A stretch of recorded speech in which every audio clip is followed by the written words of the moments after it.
ସମସ୍ତଙ୍କୁ Sanskrit learning channel को welcome. आज आम +3 संस्कृत ऑनर्स फास्ट इयर पिलांकर जो मैंने फास्ट सेमिस्टर देबे से हितोपदेश बोली गोटे टॉपिक अच्छी से ही विषयटीर एग्जाम रे 1 मार्क क्वेश्चन आसला भाया केतोटी क्वेश्चन आम आलोचना करबा। चल प्रथम वीडियोटी को स्टार्ट करबा। हितोपदेश जेहेतु हितोपदेशटी आम महाभारत आसी अछि तेणु एठारे आमर क्वेश्चन कौन आसीबो महाभारतर रचयिता किए। महाभारतर रचयिता हेउछंती महर्षि व्यास। तापरे हितोपदेशर रचयिता हेउछंती पंडित नारायण।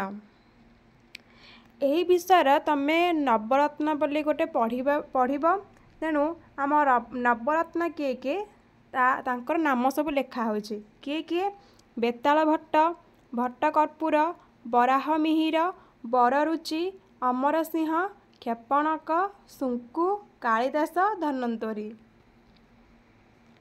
महर्षि व्यासंक पिता नाम कौन?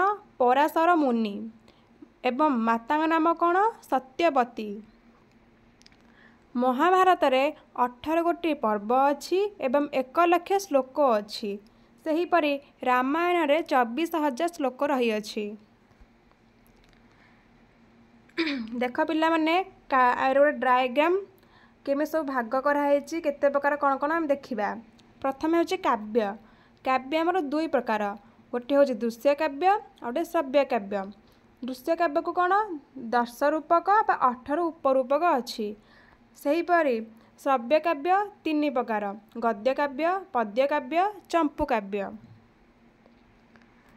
गद्य काव्य 2 प्रकार, कथा, आख्यायिका। सेहीपरि पद्य काव्य को 2 भाग विभक्त कराई, महाकाव्य, खंडकाव्य। तापर जिबा पंचतंत्र रचयिता हेउछंती विष्णु शर्मा। पंडित नारायण आउ कौन कौन पुस्तक लिखिछन जानिबा। देख पंडित नारायण हितोपदेश, बेताल पंचविंशति, विक्रम चरित, शुक सप्तति इत्यादि रचना करिछंती। तार प्लान देखिबा पंडित नारायण हितोपदेशर रचयिता।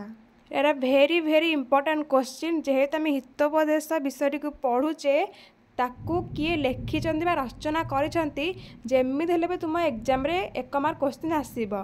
तेणु आमर हितोपदेश रचयिता किए? पंडित नारायण। पंडित नारायण धवलचंद्रंकर सभाकवि थिले।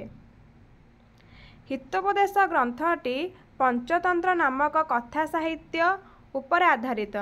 यह 4 गोटी भागरे विभक्त। कौन कौन? प्रथम रे मित्रलाभ, सेकेंड रे श्रुतभेद, तृतीय रे विग्रह, चतुर्थ रे संधि। मित्रलाभ, श्रुतभेद, विग्रह, संधि 4 गोटी भागरे विभक्त करा जायछि। एही ग्रंथर बेले को ग्रंथ हितोपदेश ग्रंथर मुख्य लक्ष्य हेउछि कौन? कथा छलेन बालानां नीति स्तंदः कथ्यते। यार अर्थ हेउछि कथा छलरे बालक मानंकु नीति शिक्षा प्रदान करिबा। तेणु पिला माने हितोपदेशर किछिटा आम 1 मार्क क्वेश्चन आलोचना करदेले यहाँ माने किए रचना करछंती, सी आउ केउ पुस्तक रचना करछंती, तांका पितांका नाम कौन, माता नाम कौन, केतोटी श्लोक अच्छी, केतोटी पर्व अच्छी, सही विषय में आलोचना कले। नेक्स्ट वीडियो रे मो यार जो बुक भीतर सब श्लोक अच्छी तार सब संधि अनुवाद व्याख्या करके वीडियो अपलोड करी। तेणु वीडियोटी भल लगे लाइक करेंगे, चैनल को सब्सक्राइब करदेवे एवं शेयर मध्य करेंगे। सो आज क्लास एतिकी। Thank you all.